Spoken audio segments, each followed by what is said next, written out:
This is the Moza Racing R9 Wheelbase, SRP Pedals and CS wheel bundle from Moza, and I've bought these with my own cash. They were not sent by Moza for review. Why is that important to state right off the bat? Well, because it represents a turning point in my mind for Moza Racing becoming a legitimate alternative to Fanatec and the CSLDD. I've been watching Moza's progress and I've been waiting for the point at which they look like an option that I would seriously consider if I was shopping for my first proper sim racing wheelbase today. I feel that day has come and it's time to put my money where my mouth is. Now, I haven't touched any Moza kit until this point. This is my introduction to them, and I bought it from a regional dealer, so my experience should be representative of what anyone would get. All Moza has to do with their R9 is get you close to the Fanatec CSLDD, which I already own and can compare it to. Achieve at least that, and they will earn their place. Let's see if it's the real deal. One last thing before we get to it, I've provided links in the description for places to buy the kit featured in this video. Please check them out once you're done here to help support my efforts, and thanks to everyone who's done so in the past. It's much appreciated. I have sole control over my videos and the words within them, and I can tell you exactly what I think. I'll round up my main points first and then we'll dig right in. So first up, it's good. I really like it overall, and in some areas I'm very impressed. It's PC only, not console compatible. Not yet anyway.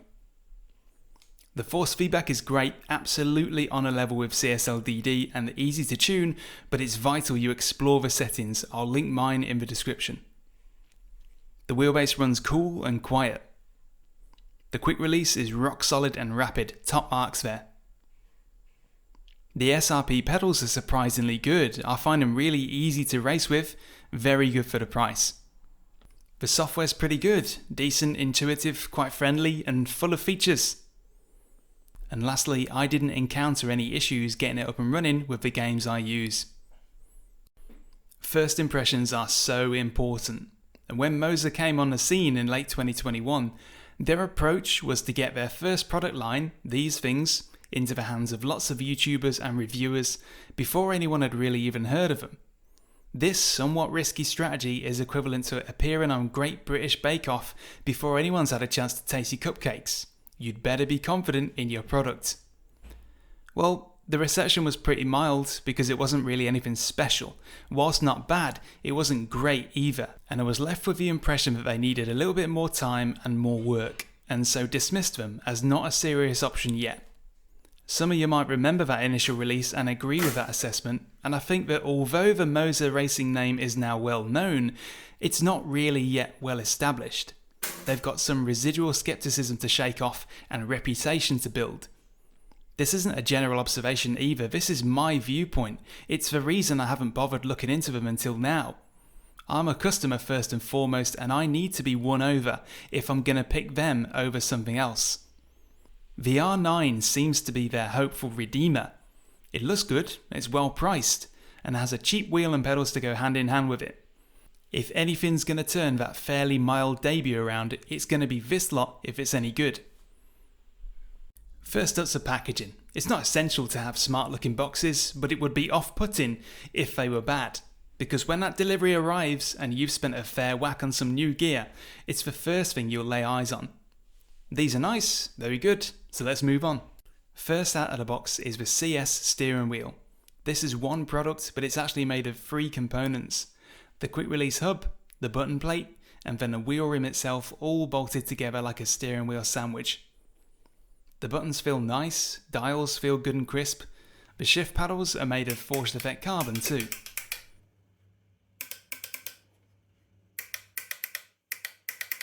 As standard, the paddles are quite loud, at least to me, but there are silencing pads included which I didn't discover until a few days in. I just didn't expect them to be there. It's like they knew that some people would want to reduce the volume. The difference in paddle noise and feel with those silencing pads is massive, and while I was installing them I added the shifter spacers to bring the paddles forward and in a bit too. This made the shifter paddles feel so much better because I like very short throw, silent gear clicks. I like that even at this price, with a proper quick release, button module, rev lights and a full-size wheel rim for all around 200 quid, adjustability isn't being overlooked to cut corners, and that's a good omen. They chuck in a sticker sheet too, so you can customise the labels for the buttons to a limited degree. The CS wheel is on the heavier side and most of that's in the rim. Weight is not something you want in a wheel rim if you can help it. The R9 should be powerful enough to cope, you would think, but with force feedback wheelbases, a heavy wheel reduces your force feedback range because it mechanically dampens more subtle, granular movements that a lighter wheel would reveal to you. This could be a design choice, but I'd wager it's a cost reduction choice. We'll have to see what effect this has. The quick release is perfect, all metal and reassuringly full of balls. The noise it makes as it slaps home is very, very satisfying, and it just pushes home, hands free.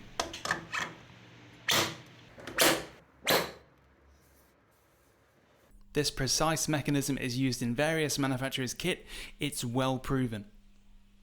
One thing I'm interested in is the 6 screws on the front of the wheel, which suggests to me that I can swap the round rim out from my usual turn racing rim at some point, as I much prefer open top steering wheels to round wheels.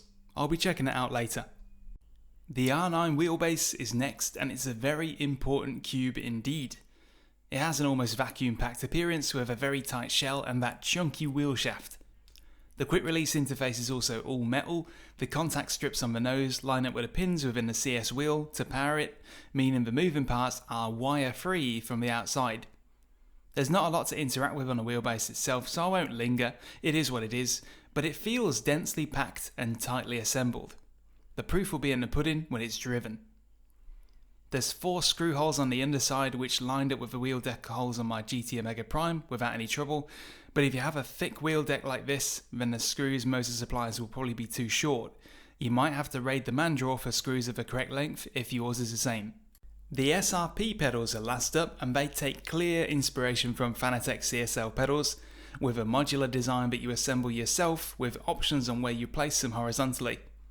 I didn't expect much from the pedals given their price, assumed they'd be pretty basic, just a placeholder, but there are some clues here that I would turn out to be quite wrong. For one, it's all metal from top to bottom, including the pedal faces. That's fine, but the backstop on the throttle and clutch are rubber coated, which eliminates a fair bit of noise.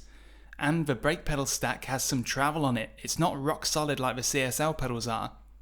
I don't want to obsess over the comparison between Moza and Fanatec, but those couple of big criticisms I had with the CSLs, these pedals successfully avoid, judging by this. When you're weighing up one setup versus another, these things do matter.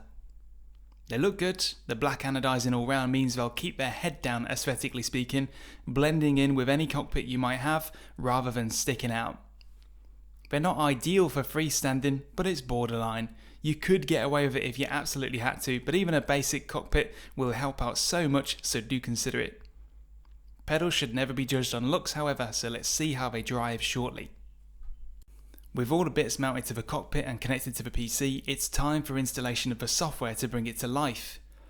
Moza's device software is called Pithouse, and it's downloaded from the Moza Racing site.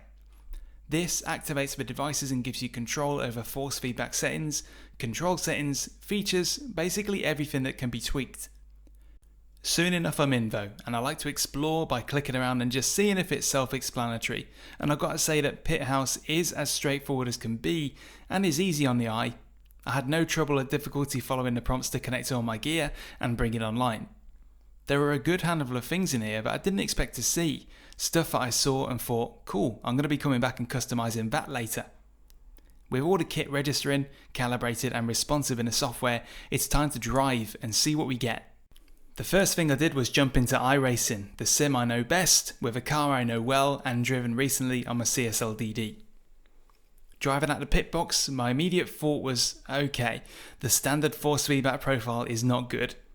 It was clear what the issue was. It had way too much mechanical friction and damping and just felt really sluggish and heavy as a result. If you leave the R9 on default settings like this, you're not going to like what you're feeling. This is only an issue because there's a bunch of folks out there that won't ever touch the settings because they think they're going to mess something up.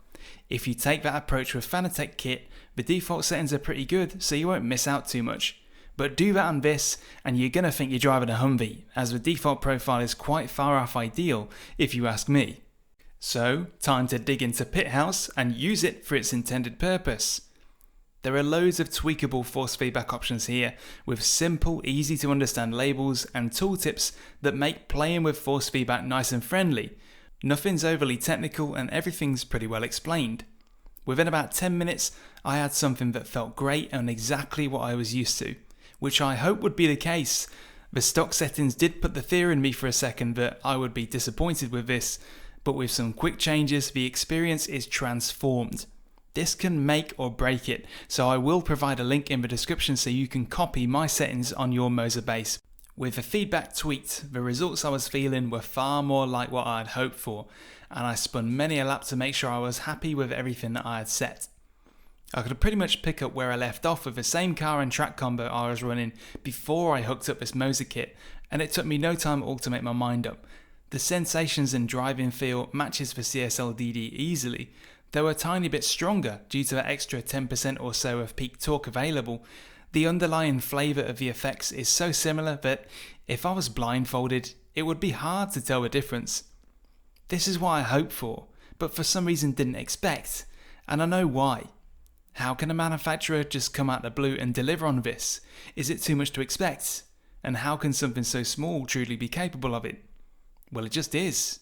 This is the skepticism Moza has to overcome as such a new brand, bit by bit, person by person, and they do that by living up to expectation. So far, so good, but let's give it something to really chew on. From the smooth curves of iRacing to the rocky roads of Dirt Rally 2. The profile I'd fine-tuned for iRacing didn't quite feel right here, no surprise really, so out of curiosity I clicked the Rally preset that's available in Pithouse to see what Moza thinks Rally should feel like. This was better, in the rough ballpark, but I could tell there was more to give. Some experimentation later and I arrived upon the perfect force feedback flavour. This was a real challenge for the R9 with the heavyweight CS wheel attached because Dirt Rally is an experience. It lives and dies by how well you can convince yourself that the dirt, gravel and mud beneath your tyres is really there. This does it very well.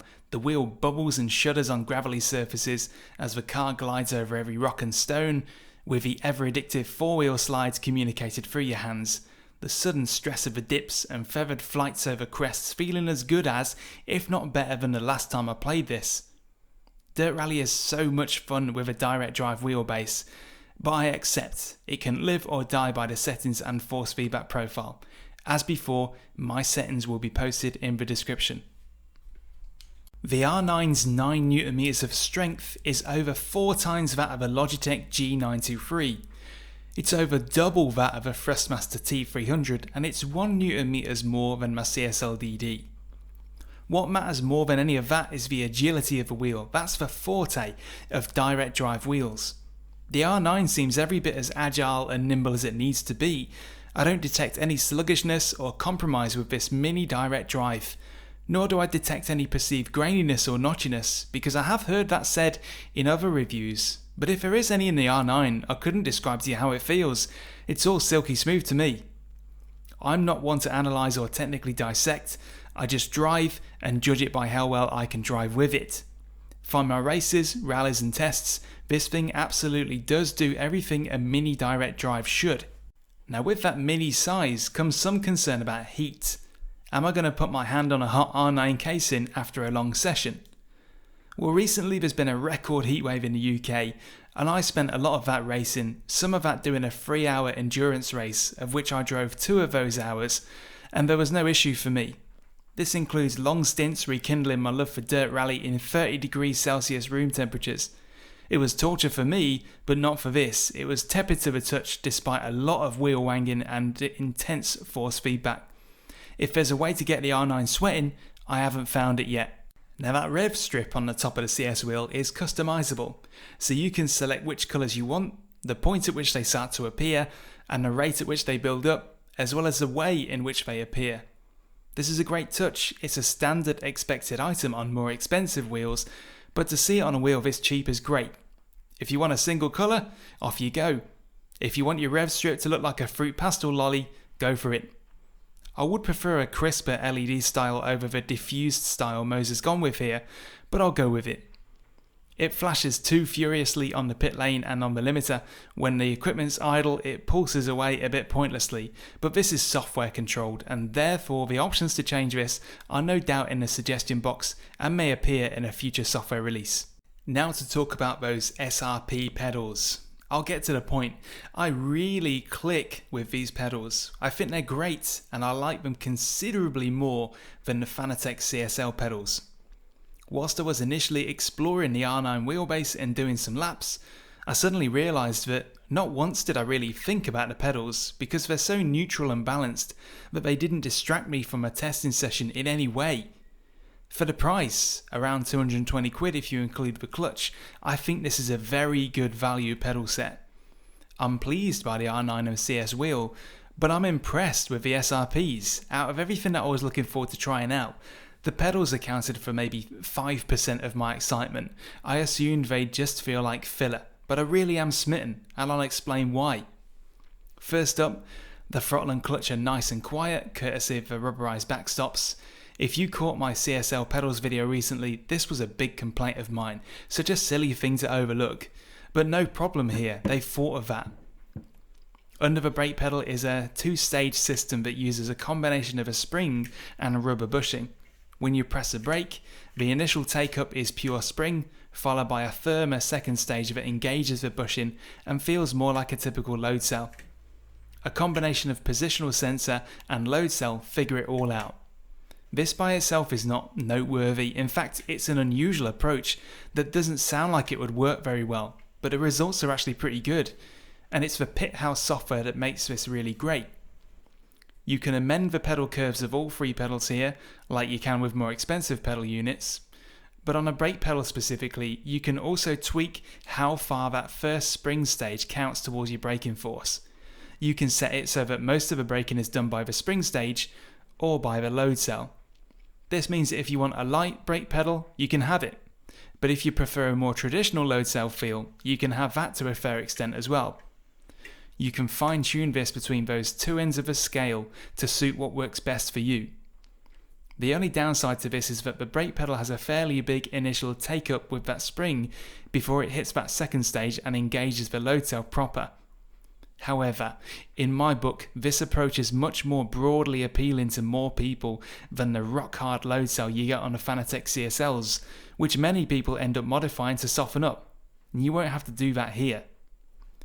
I note the existence of an SRP accessory kit which looks like it will give more options to alter the physical feel of a brake pedal. I do intend to do a separate video on the SRP pedals that will include that accessory kit. Keep an eye out for that. But as standard, I think the SRPs are great for the average sim racer, and I really do like them a lot. Now, you should never use your phone whilst driving unless you're sitting at your Moza wheel and using your phone to edit and switch between force feedback profiles.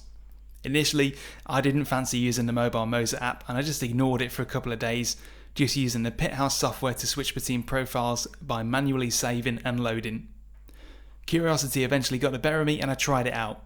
The app connects to your Moza kit by Bluetooth and essentially becomes a mobile version of Pit House where you can tweak the settings via your phone, but crucially it provides the option to switch profiles on the go, including saved presets. This is one answer for the convenience to jump from game to game and switch presets easily, because as mentioned earlier, you get the best results when the feedback is tailored for you and the game together. I don't hop between titles much, but when I do, I just pop the app open now and tap on my save preset for whatever I'm in. For someone that initially dismissed the app as just a gimmick, I actually find it pretty handy now. There's some language localization still to be done because some notifications and acknowledgements weren't in English, but I've no doubt that'll come. As I also mentioned earlier, it looks possible to swap out the CS rim for one of my choosing, and I've got my trusty Turn Racing R320 rim ready to go. This turn rim is considerably lighter than the original CS rim, so it should help me discover how the R9 feels with less mass to spin. As predicted, a lighter, slightly smaller rim means the short, sharp spikes you get when you strike curbs, drive over uneven surfaces and rumble strips are a bit more pronounced. The experience is more intense overall.